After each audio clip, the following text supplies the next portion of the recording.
Hey everybody, welcome to the DBS Films Podcast. My name is Kellen. With me as always is my brother Brendan, and together we make movies with DBS Films. In today's episode, we're going to be hopping into part one of the scene-by-scene breakdown of The Haunting of the Morgan Estate. This is our seventh feature, and it's one of the stories we really, really like. It's definitely going to be one that's on the plate for a remake. So I'm very interested in hopping in, kind of going in each scene, telling you what we like, what we didn't like, and how we do it again when we have the chance for it. Be sure to take a look at our movies online. The Haunting of the Murder House is now on Amazon Prime. Into the Forest is free on Tubi. The Girl in Cabin 13 is free on Tubi. And if you want to be part of the action, if you want to get cast in our movies, you got to go ahead and take a look at our Discord channel because that is the place to be. So before we hop in, as mentioned, the Morgan Estate, I would say, well, you can listen to our process in actually making the movie and how it was really quite the marathon and quite the experience in making it. When you take a step back from all of those issues that were, part of it, when you look at the final product, it actually is something that I'm really proud of, just the script, the story, because I think we were really close to something. We just got plagued with the filmmaking process, which is always something that's going to come up. And that being said, now that we can see it, we really get a much better idea and a much more clear picture of, what the Morgan Estate 2.0 looks like. So what are kind of your overall thoughts on the Morgan Estate? Yeah, the Morgan Estate's one of my favorite, if not my favorite movie. I'd say Morgan Estate and Whitlow are my two ones that I really like the script on them. They're very easy to write. I thought they were unique and they kind of brought like different elements to the horror genre that we're trying to film. So I consider like Gone, Invited, and Unseen, which are our first three movies, in their own little tranche. I'd say the two found footage movies, Into the Forest and Unseen, are in their own little tranche as well. And then I'd lump the Morgan Estate and Devil in the Room in their own little group. And the reasons are they usually are a step up in production, but they all suffer from sort of the similar issues. With Gone, Unseen, and The Invited, they just suffered from a lot of screenplay issues. The screenplays were not very good.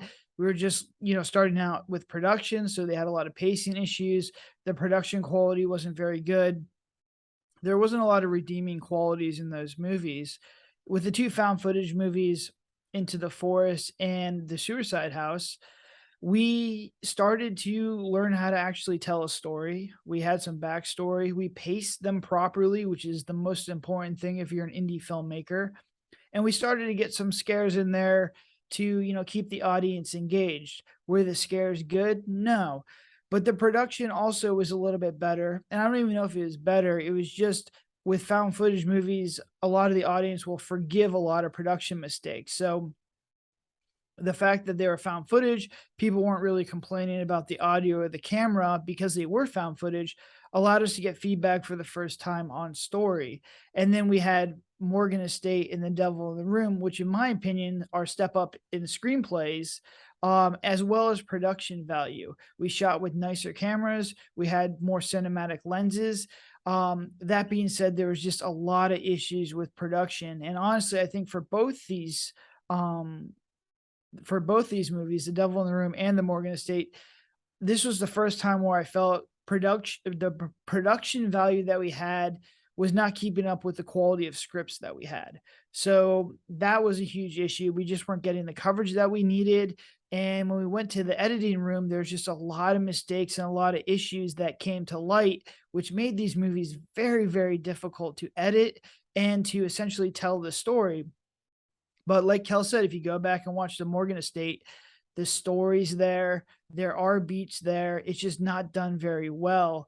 But we always tell indie filmmakers to get it done, get it uploaded, because the easiest thing to fix is production. You can always make it better. Telling a really good story is the real hard part of this whole process.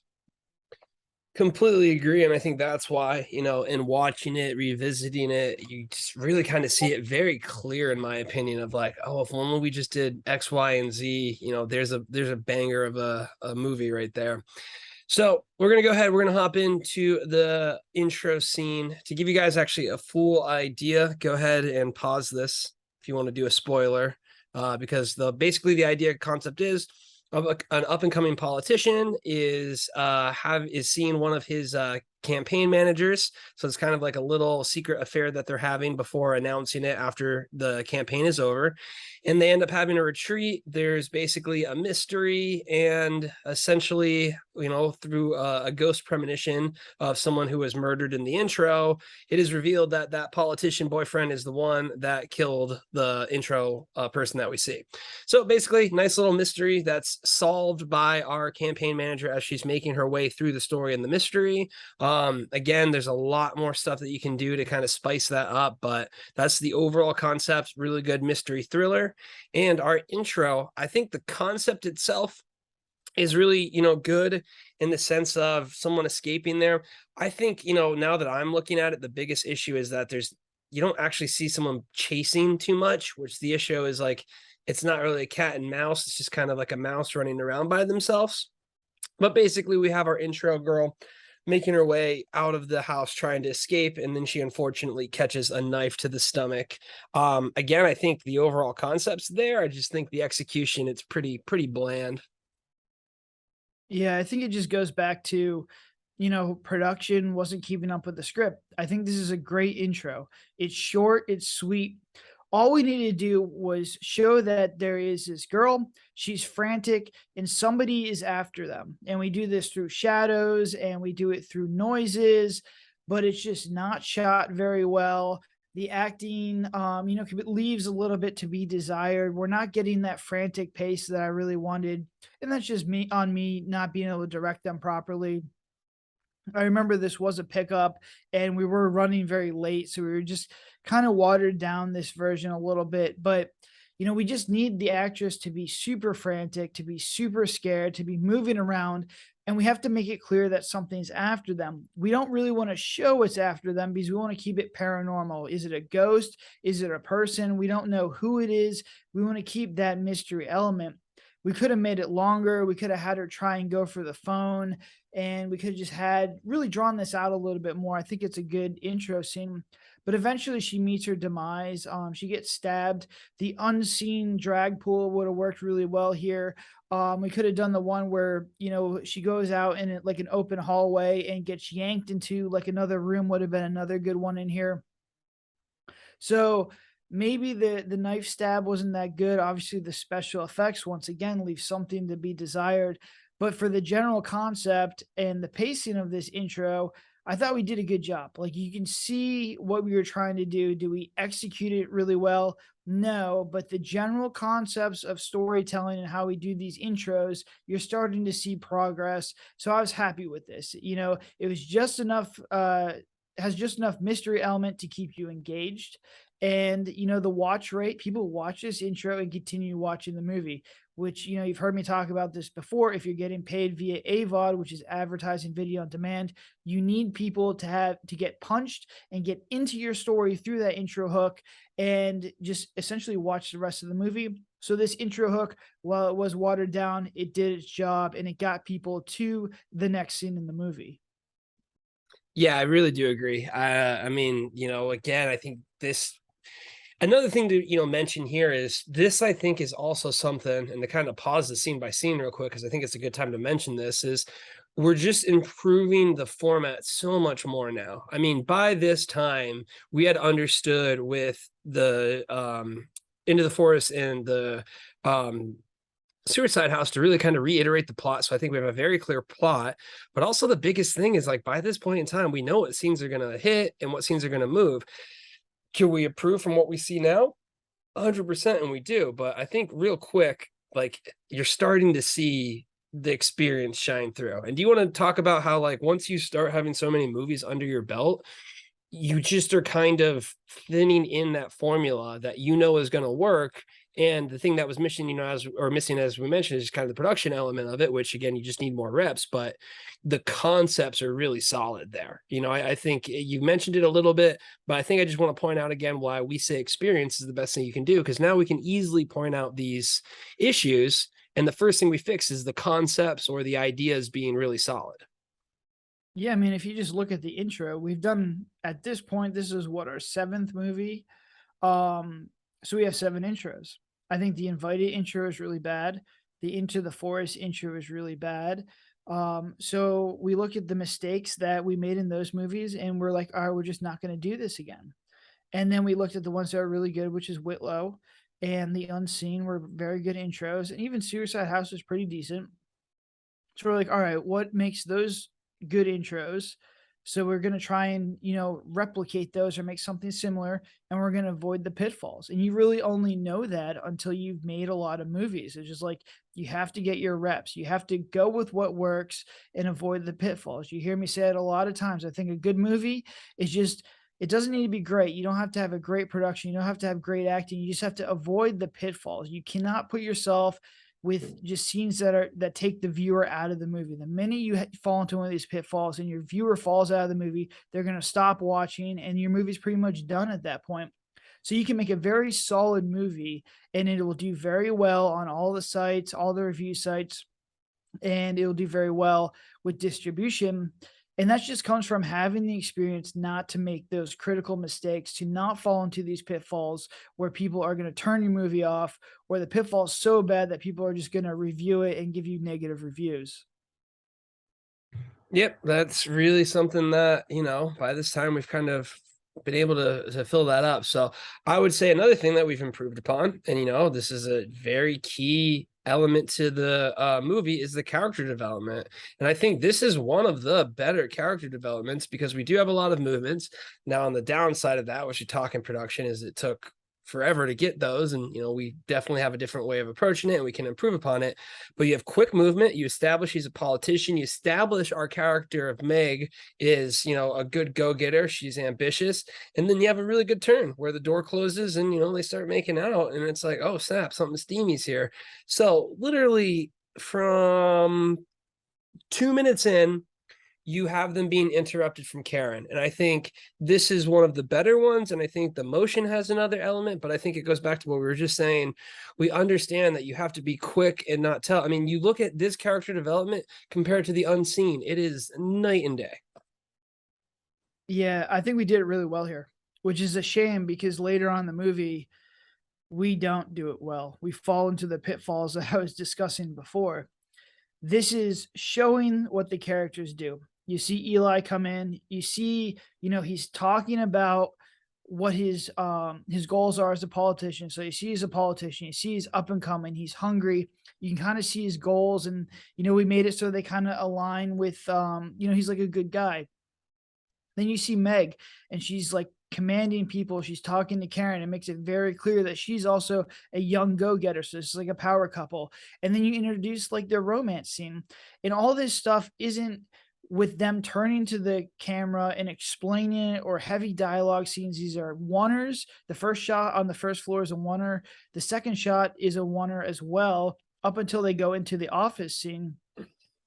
It's all their characters are told or shown what they're good at. We're not telling you. You're watching this. It's quick. It's easy. You're understanding what this movie is about. And the biggest problem with this movie is that after this scene, it just falls apart. Like we do the complete opposite of this and we sit the characters down and we have these giant dialogue scenes where they explain in these long scenes exactly what their character development is. So we did this so well, and then instead of just continuing the trend, we go in the completely opposite direction and fall into the indie pitfall of having long, drawn out, boring scenes where we're telling the audience instead of showing them. Yeah, I mean, I think the counter element to that is it did take a long time to get that intro. That was basically like a day of work with kind of the oneers and whatnot. So I mean, it's a mix in that sense, but it's important to devote it, especially to this, because again, we're a little bit flat with that intro. But if we hit that intro and that character development, I mean, you can already see this movie just looks way more, professional just from the levels up and kind of that area there. So as you mentioned, we go, they basically have a little bit of a chat back and forth. The office itself, like kind of going into the second character development, I would say we start getting a little bit tight there, but that's just kind of, I think we're running out of locations to kind of use within that building. So then we get to the house. Basically the way that this is set up, they go back and forth. I mean, even the character development here, just to kind of touch on the office area, you do kind of get like a good back and forth with them. And I think it sets it up for like a reason for them to kind of be secretive and to go away. So what would you say, if you had to kind of change any of the elements here, at least up into here, I think we'd basically just keep everything the same when it came to the flow of it. Yeah, no, I agree. I think even the transition of them going from the office to the house is done really, really well. Like this whole thing is very, very solid. It's just the lack of production is not very good. And I mean, you see it. I think the office stuff, because my office looks absolutely incredible. We had a whole bunch of actors. We had one or so is engaging camera motion. Looked good. The intro is very flat. It didn't look professional at all. And then when we get you into this cramped office, it's just shot very poorly.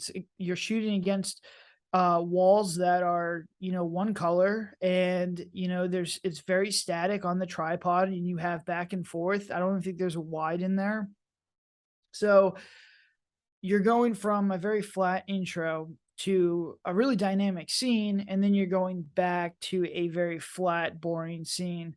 And the dialogue is kind of punchy and engaging in the office, but it's not punchy enough to overcome the look of the movie.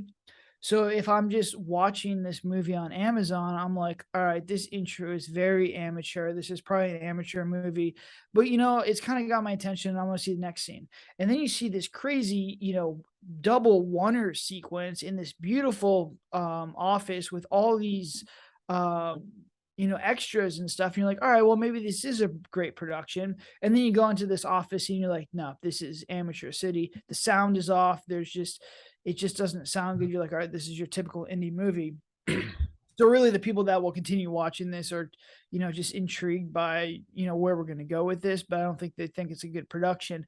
But this and the sequence up into them getting into the house, and really, I believe up until the first scare, is almost on a story perspective and pacing perspective, flawless. Like the production is not very good, but the screenwriting and the movement and what we're trying to do and what we're trying to show the viewer and the information that we're trying to give the viewer is done really, really well. And so I'm very proud of it.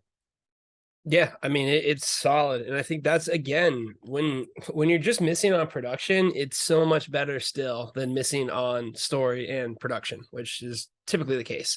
So we get to the house, which by the way, this is one of the weirder houses that we've ever filmed in. It was just set up really weird, and again for something like this, you would have like a nice manor is going to be like the first difference. You just add the production value there, but again, story is very very straightforward. The tour, I think it could just be better, more playful and whatnot.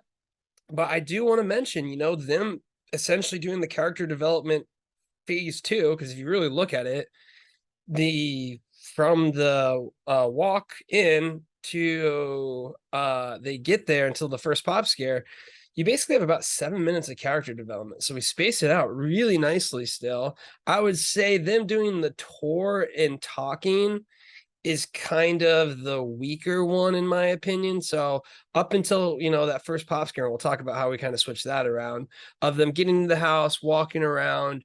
I think there was a little bit of what I find earlier screenwriting stuff that we do where like we make them argue, or like little playful gist and banter. It's not really an argue even, but it's like it's like, oh, I have this so much to do this, and she's like, oh, like you have so much, you could start a small bar, and then it's like, you don't have to get me drunk, I'm already here. Like I just feel like it'd be nicer if they're just happier in the sense of like, hey, this is so great, I'm really happy to be here. So I think that's one thing that kind of slows that scene down for me. But then again, we kind of park and like there's nothing jumpy. So we kind of do another oneer, but it's almost a little bit less as powerful, but I still think it gets the job done. But I think we probably would have a scare as soon as they get there almost. So what are your thoughts on us going right from the character development and the office scene to touring the house? Yeah, I like the transition of them getting to the house. I think I agree with you. I think the tour can be cut down. I think it should have been from her perspective, because it's also her first time seeing the house. It's our first time seeing the house as the viewer.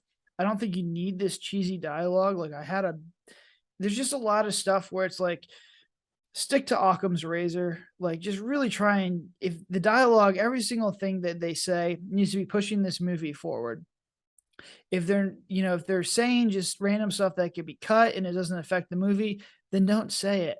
It would have been better if she was walking around doing, kind of like looking around this house, and then, they meet up at the bar. And like you said, like, she should be appreciative that they're getting some time to spend away from each other, which you could circle back to, the pressures of their job. They're finally getting away from all that stuff. They're finally allowed to, be a couple in the privacy of this area, because they probably have to hide it in their office environment. They're very, go getters. So it's for the first time, I think, in their relationship that they're able to just relax, and they should bring that up. That should be the thing that's driving this plot forward, that number one, they're in the middle of nowhere. And number two, that, this is probably their first time, her first time staying with this guy that's almost been, it's not an affair, but it's like, a hush hush kind of thing. Like, you don't want to be having like this inner office relationship, especially in the middle of a political race. So the pressures of that could have been brought up, which would have raised the stakes. The just the pressure of being uncomfortable and being away with someone for the first time would have been like a cool dialogue dynamic to bring up. But instead, we're talking about random stuff about like his childhood, I think he brings up. And then, like Kel said, there's like this really weird line in there about like having a lot of alcohol.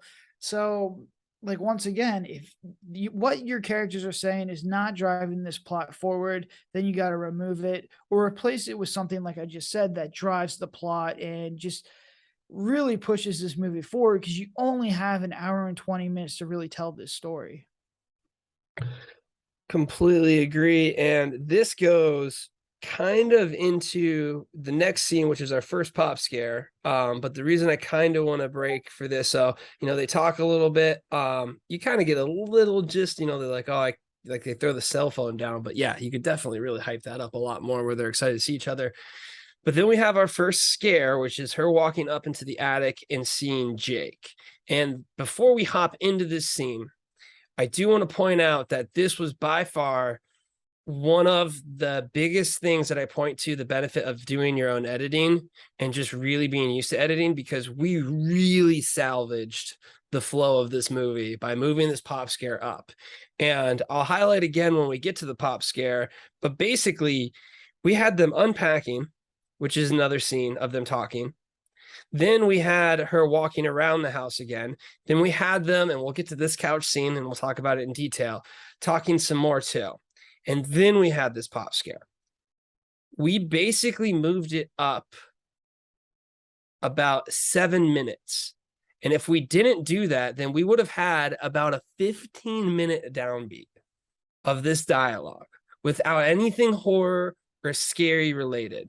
So before we hop into, moving this one up, I really think that this was by far one of the biggest adjustments that we made. And I remember when we were talking about it and we're like, wait, I think we can. And then confirming with the cuts and the angles that it worked. Because while we were editing that thing, I mean, this was no man's land for like 15 minutes. And that is just something you never want to have happen in a movie. Yeah, so I think this was a big time problem with this screenplay, was that we came from Into the Forest and The Suicide House. And the one feedback, because those were found footage movies, people focus more on the story and the characters for the first time. We've never had this before. Usually people complained about the audio or the picture. But because those were found footage, people started giving us feedback on just the overall story. And the one criticism was, we want to know more about your characters. Give us more backstory. We want backstory, which is great.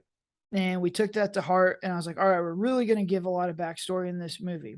The problem is that this movie has a lot of stuff that just bogs the movie down. We did too much backstory. We did too much character development. And the pacing that we did really well in Suicide House and Into the Forest falls apart. And so when people say they want more backstory, more character development, what they're really asking for is little moments that show what the character is all about.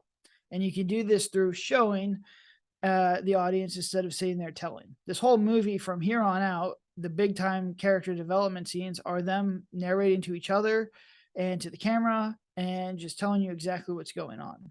And there's a lot of this. This is a very dramatic movie. It's way too dramatic. And we make the same mistakes in The Devil in the Room.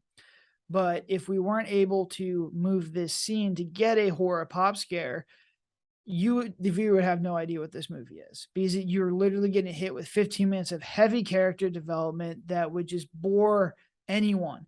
And this is 15 minutes after we cut so much of this stuff down. It was way worse than that. And I think the whole problem was like, we just really wanted to make sure people understood these characters, and the pendulum swung way too far in the other direction. But it comes back to understanding how to edit will make your movie so much better, because you get fixed problems like this. We went through and aggressively cut down all kinds of dialogue. And really, I think editing saved this movie, because if we weren't able to edit this movie, I think it would have been an extremely, extremely boring movie and people would have turned it off right now. Yeah, like this. Yeah, I mean, I really can't overstate that enough. Like this one really was salvaged so much in post with a lot of different things they were able to do. And had this been our first movie without any editing experience, and we were relying on someone who was just essentially getting a paycheck, and that's no, offense to them. It's just you have to be as passionate about your project. No one's going to care more about your product than yourself. So you simply cannot expect someone that you're paying to basically, care about it as much as you're going to. It could have been something completely different. So I wanted to point that out because every time I see it, it does, mention that. But again, because we moved it forward, you now have a scare 5 minutes later. You now have a character development and then a 5 minute later scare. The scare itself, pretty mild. I mean, it's there. I think you're always going to have an issue. This is honestly a scare that we always have issues with. And I know we're forcing, I was very clear in saying we're going to do it again. We're going to keep doing it. But it's the passive pop scare where, again, it's not something that's actually a threat. It's just kind of like a little bit of a scare. I think the 2.0 version has a much better concept with it being actually Ethan in like a different state. Like, I think you can spice it up that way. But basically, she goes up in the attic and then we meet our groundskeeper, Jake, and she pops out and goes, boo. We do it again, Girl in Cabin 13. It's just a classic one to do. We do it again. It's a trope of any horror movie. So I think it does do it its service, but I think it could, just be cleaned up a little bit the way that Jake pops onto it. But overall, I think it's good. Yeah, we've never done that scary well, ever. And we're going to try it again in Into the Forest 2.0. It's coming back. And this will be the last time. Kel's pushing for this one, so if it's bad, it's his fault. But I don't know. I don't really like this. I think there's a lot creepier stuff you could do with this. Put mannequins with white sheets up there, and maybe one looks like it's moving or something. You want to introduce the Jake character, but I mean, there's literally 10 or 15 different scares you could possibly do in here that are better than literally this dude just popping out. The good news is it's in the attic. It looks creepy, but the bad news is it doesn't hit. And, when you kind of get these really cheap scares, people are like, oh, come on. Like, what the heck? That being said, it's something. It's not boring. Like, there is something there. And like I said, we had to move this because if it was later on in the movie, we would have been in a lot of trouble.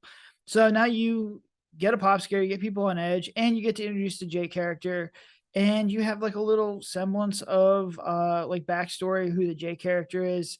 So you kill two birds with one stone, which is what you want to do. If you're having this scene transitions very well into the next scene, which transitions very well into the bedroom scene, which is, part of learning how to write these screenplays is you want smooth transitions. You don't want to have blocky movies. You don't want to have to sit here and do all these establishing shots to break up these scenes. So you're kind of starting to see like us being able to have her walk through the house, get a pop scare, which, gets tension built through the audience. Something happens, and then you have a resolution that tension, and then you go into a little bit more character development on like who Jake is and the backstory with Eli. All that stuff is a very seamless flow. So I think that's where you're starting to see like our experience as screenwriters like get better. Is it perfect? No. Does it look good? Not really. Does it scare hit? No. But you start to see the groundwork being laid for our future projects, where the pacing is much smoother, the transitions are much smoother, and honestly, it's not bad at like introducing characters and developing them a little bit to, get where you need to go. So it's always going to be in the movies because I'm going to keep pushing for it. I'm not going to stop. And I'm a big proponent of if you simply can't pull something off, that means you have to keep trying until you figure it out. But my reason for enjoying them is you get so limited passive scares, because when you do an active scare, if you want to actually do something threatening or something like that, in my opinion, you have to keep going. You have to basically move forward. So I think it's a really good one. Again, I think there's a lot of different ways to do it. And this way, yeah, I completely agree with you.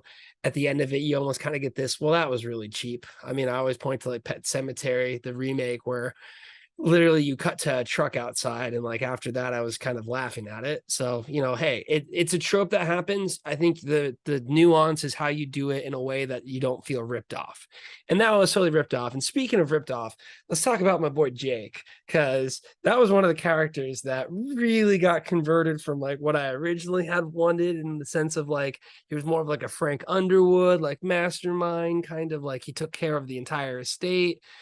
And because we needed a red herring and we need like a simple one, and we kind of, I mean, literally we dumbed it down, and poor Jake got dumbed down intensely, because we basically did an incredible simple version of who is this creepy landscaper type guy.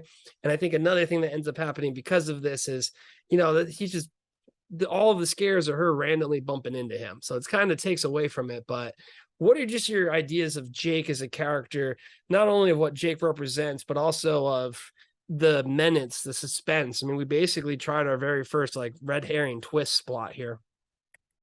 Yeah, I mean, I think it's an interesting character. He did get, dumbed down just because of the script and, our limited ability to shoot.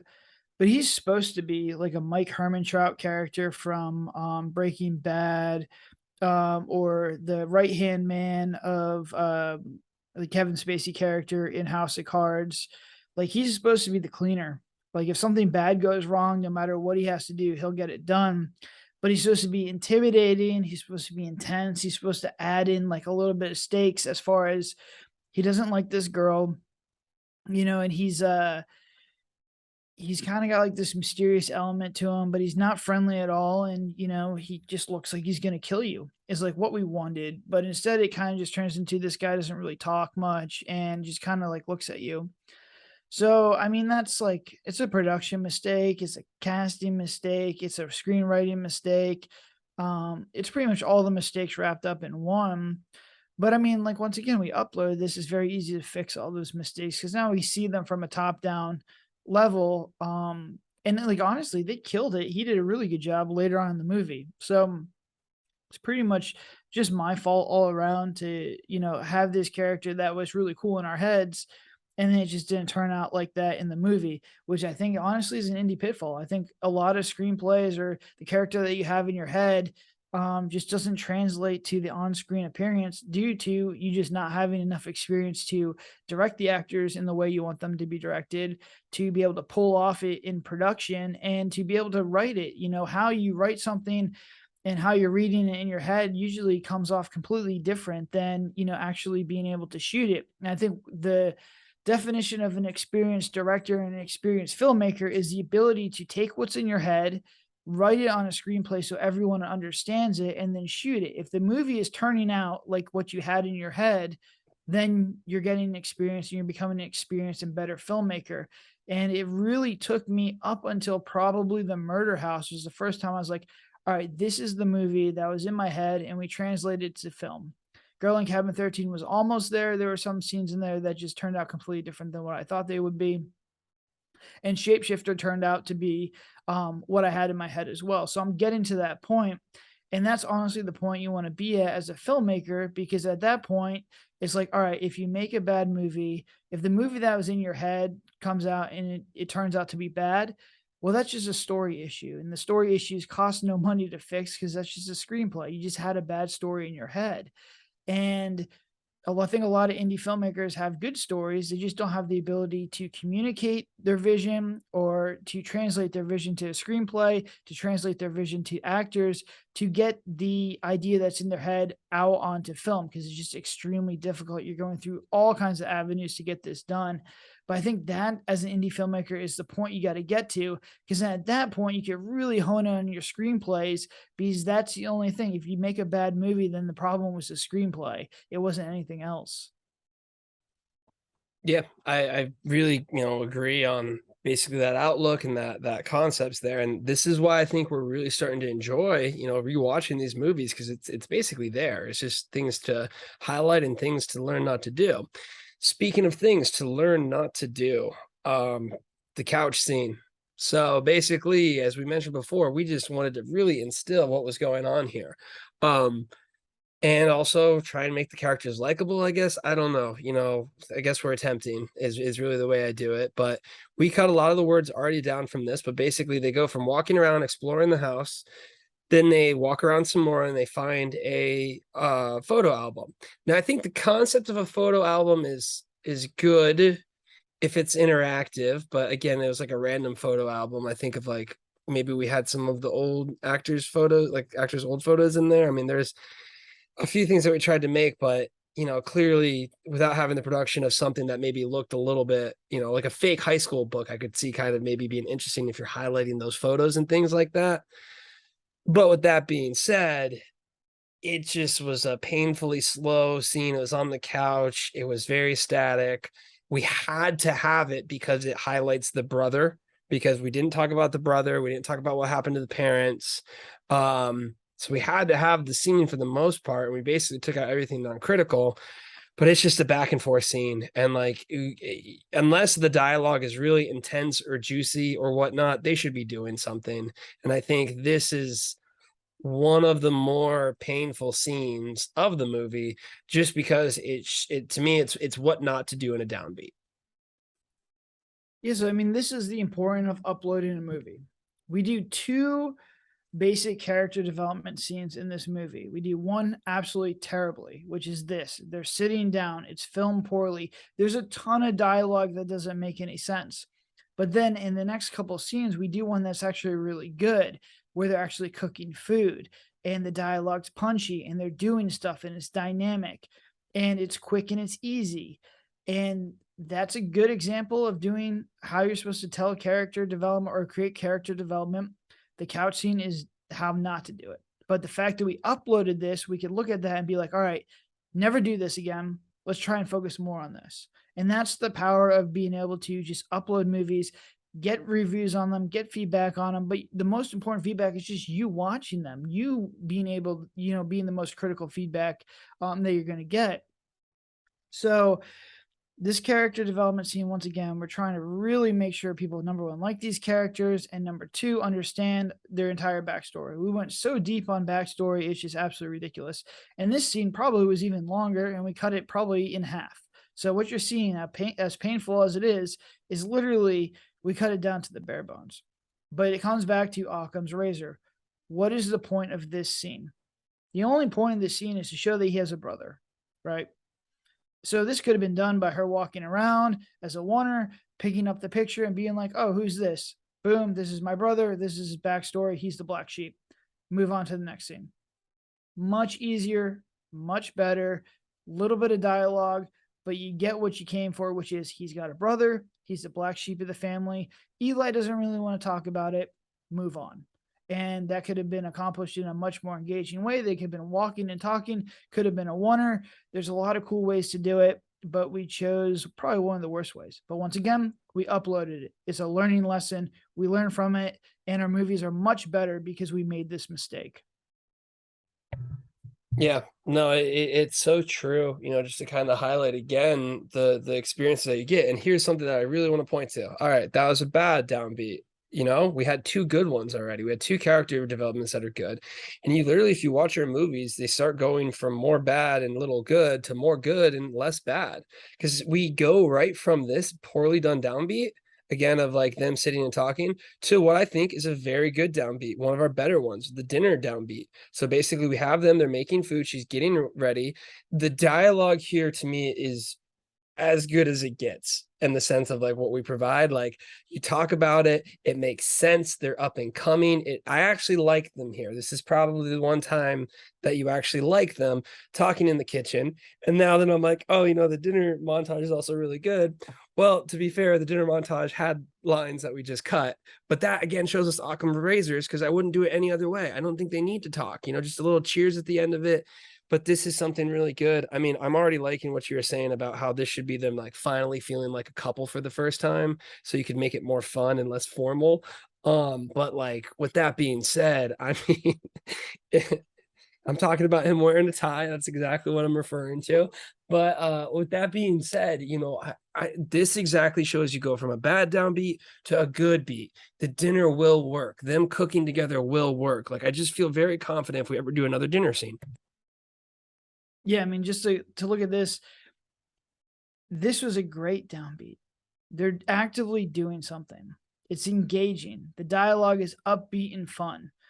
And so if you would have just changed the couch scene and like I said, just have her pick up a picture and be like, oh, who's this? Oh, this is my brother. He's the black sheep. I don't really want to talk about it. Come on, let's get dinner.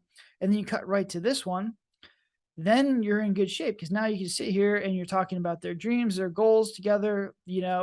They're for the first time looking outside of the realm of, their political race and their office campaign, and they're looking at future goals, which is progressing their relationship. Now you like them. You're like, oh, maybe there's a little bit more more character between and more character, more chemistry between both of them than like a steamy office romance. You're making me feel better for their relationship. Like I'm rooting for them to be successful. And then yes, you go into this dinner scene which we montaged up, which is great. But the dinner scene was another 10 minutes of dialogue. Like I'm not even kidding. Like we went even further on character building dialogue, their dreams, their goals. We went super far, but it comes back to Occam's razor. We removed all that stuff and it had nothing, it didn't move the plot or hurt the movie at all. If anything, it made it better. So I see this a lot in indie movies, man. There's just so much plot development, character development where it's just too much and you're just going to slow it down. And I think the dinner scene or the cooking scene is just a great example of it. Just kind of, throw in a little bit of spice there, do soft little touches, and that's all you really need. And these long dialogue scenes are just going to kill your movie. And it's better to focus on pacing, make sure the movie moves forward, as opposed to really giving, you don't need to have like the deepest character develop in these movies. If you're making a 2-hour slow burn horror movie, yes, maybe character development, you're gonna have to go a little bit deeper. But for these hour 20 indie movies, man, people just really want to keep these things going. And you want to just really show the audience instead of telling them. And I think that was like the biggest lesson that we learned from this whole movie was, all right, we had some downbeats that were good, which are the cooking downbeats and the office oneers. And we had some really bad downbeats, which is the couch one and some of the other stuff that we're doing later on in the movie. So being able to upload this allowed us to identify these. And we did make the same mistakes in The Devil in the Room, but that was only because we shot these movies pretty much back to back. But from then on, I don't think we'll ever make these mistakes again.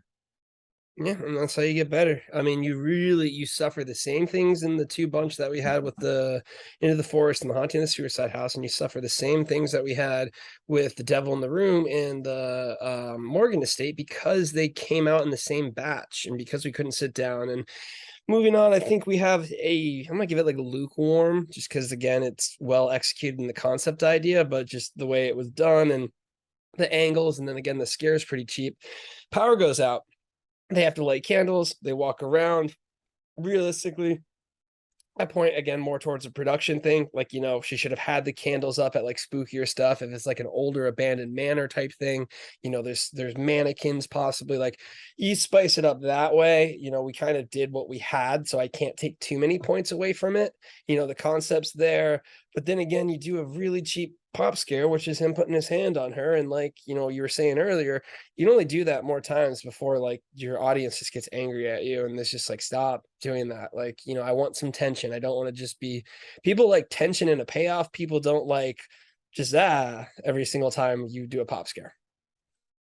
Yeah, I think you could keep this where he pulls the shoulder, but you have to remove the Jake one. You can't do it twice. I agree with you. But I think this is a good scene. Like it once again, it's a very nice transition from the dinner scene. The power goes out. She has to go get a candle. We give Eli a good excuse to just get out of there. And she's in this house that she doesn't know, she's never been here before. She doesn't know where she's going. She somehow goes to the attic. I'm not really sure why she does that. I think maybe the door opens for her or something. Then we get actually a good scare where the door just shuts on her. It makes no sense at all, but it's like a loud noise. Anytime you can slam a door, it works very, very well. And then we're starting to foreshadow the camera. She sees the camera, she's drawn to the camera, which is a great plot device. Very good in the screenplay to bring this up later. You always want to kind of foreshadow things. People love it. They love in the murder house where the board falls down with the nail and then the girl steps on the nail at the end of the movie. Small little stuff like that where people are like, oh, I know that. I remember that camera. I remember that nail are things that the audience likes. You're rewarding your viewer for paying attention. So I think you can do the Eli grab here. The problem is there's nothing scary about the camera. So we're like slowly panning in. It's like, okay, what's it going to do? Like flash in my face or something. But the fact that Eli, grabs her and pulls her, I think is fine. He has some weird line about the power being faulty. And we also have like a moonlight. We have a light shining through the top of the attic, which is kind of weird. So it's like small little production things that can make it better. But I think the main thing with this one is we just needed a really cool old mansion, and I think it would have been a lot better. But for the most part, this little sequence does a good job. I think it's good. Is it great? No. Does it keep the plot moving and build some suspense? Yeah, I think so. And I think you're kind of seeing that, yeah, that for the first time, there's some paranormal stuff going on in this house. So for the first time in this movie, you're like, all right, there's some kind of element of horror in this movie. I'm not watching like a Hallmark love story, steamy romance politician movie. Yeah, it gets a little bit confusing, again, if we have especially that gap, it's almost like, am I watching a Hallmark movie? Why is it called The Haunting of? So we get that, but then we immediately rebound because they go to sleep and we get a night pop scare, which is a really, really good one. So I think the dream one, the sequence one, I'm the biggest. I love dream sequences. I think they're absolutely fantastic. In writing them, it's like, okay, cool. We have a fake active pop scare that can wake up, allows you to do a lot more stuff, allows you not to make sense. And I think it's, a good way to kind of skirt around the cheesiness. So, again, really we missed with that first Jake pop scare, in my opinion, like you're saying. We could have redone this one slightly a little bit more spooky with more tension. But then I think we go right into a good one, which is her walking the hallway, the scare, wake up, and everything there. So you get a good combo. So now we're back in it. We're took us a little bit to get going, but I feel like we finally got like our second revolution of the engine. So we're kind of like picking up, and you got another pop scare. And more importantly, you get the intro girl. She was the one that popped out. So now you finally have a dot being connected. But here's the issue. We're 20 minutes into it. Realistically, you should be connecting a dot maybe at the 10-minute. You could also do a little bit spookier. But what are your thoughts on that night scare scene and kind of how we're starting to connect things? Yeah, it's good. I mean, the dream sequences are very easy scares. This one's just once again the production's a little sloppy. It's not the best pop scare. It looks kind of fake. The problem was like this was a pickup that because we didn't get the shots that we needed to make this coherent. It could have been longer. She could have been walking around. There could have been more suspense. When you have something this good in this good of a scene, I think you want to kind of build it a little bit more. I think you want to really draw out that tension for as long as you possibly can and then get that pop. And her walking around at night without Eli in a house that she doesn't know because she's hearing noises or she has to go get a drink of water is a easy way to draw out that tension. Then you get the ghost girl pop. Like you can have your hearing noises, you could have footsteps running around. We could do the thing where she turns and the ghost girl runs across the hallway, which is super popular. So there's a lot of ways to increase this sequence and just make it better. But I agree. I think it needs to be done at the 15-minute mark. Because then if you replace Jake with his brother, or if you put Jake outside at night, or if you put Jake, pop out of her any other time, like she should be going back in her car to maybe get signal or charge her phone. And Jake does like the window slap, which works in a lot of horror movies. Great way to just replace that. You just have to do it at night and you had better scare there, cut down the dialogue, character development stuff, and then go with this. And now you're really 20 minutes in, you'd be looking at a really well-paced movie. you know it's a horror movie. So these are just very easy changes. But once again, it comes back to Occam's razor. What am I talking about? Condensing a lot of this stuff, make this movie go faster, remove a lot of the character development stuff that's unnecessary. And that's what I found to how to make a really quick moving movie is to just condense a lot of stuff. When you think when you're writing the screenplay, it's always going to go longer. Always try and cut it down and really try and get this thing to hit, because your scare sequences are always going to go faster than you imagined, and your downbeats are always going to be longer than you imagined. So you just have to kind of keep that in mind. But once again, that just comes from making a lot of movies, uploading a lot of movies, and getting that feedback. Yep, I mean, that's 100% it, and it's kind of streamlining it, and it's getting better in the process, and that's why it's so crucial to do.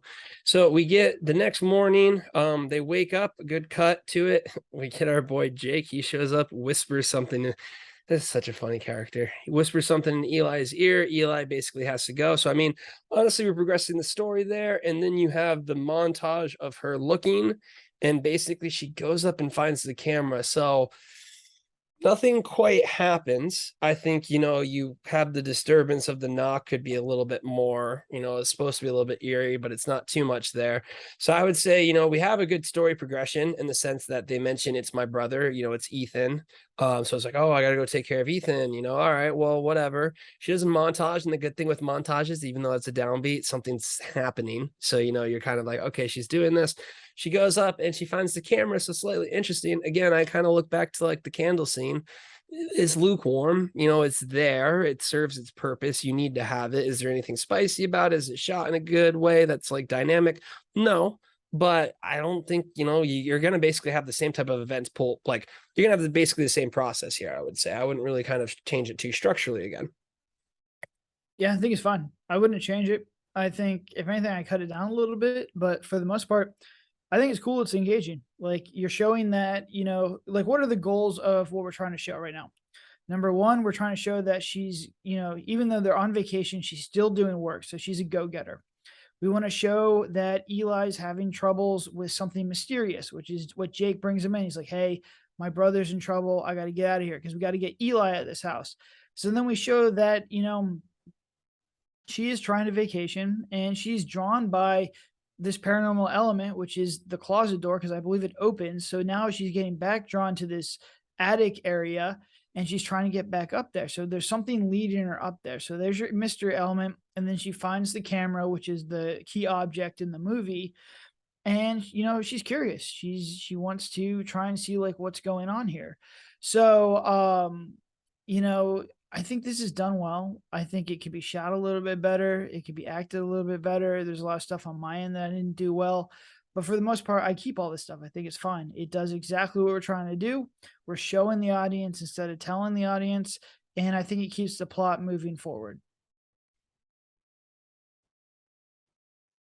Exactly that. I mean, it really is, kind of the framework, the template, what we basically need to do. Wouldn't really change it too much. So that's going to bring us to the midway point of this section for the first half of the scene by scene breakdown. Before we end it, I really would just kind of want to mention the ingredients we would change, because I feel like of all of our movies, this is one that we actually probably have like really further along in our heads of just what it would be. And I think, as we mentioned, the critical thing would be you just need Ethan Morgan to be the character. He needs to be the red herring. He needs to be the one who's kind of, the drug addict of the family.